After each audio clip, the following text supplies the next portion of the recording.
Nëse nuk je i punësuar, nëse po e kërkon riskun furnizimin nga ana e Allahut Dhul Xhelal, atëherë i dashuri vëlla, mos hezito, thuaje këtë lutje disa herë.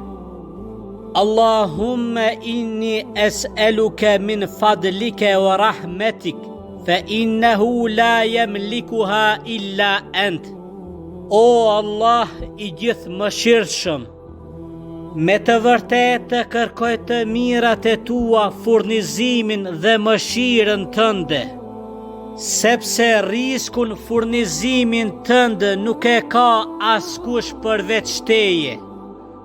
O Allahu ynë, o Zot i botrave, o Zot i Arshit të Madh, na jep të mira në këtë jetë dhe na jep të mirat në botën tjetër.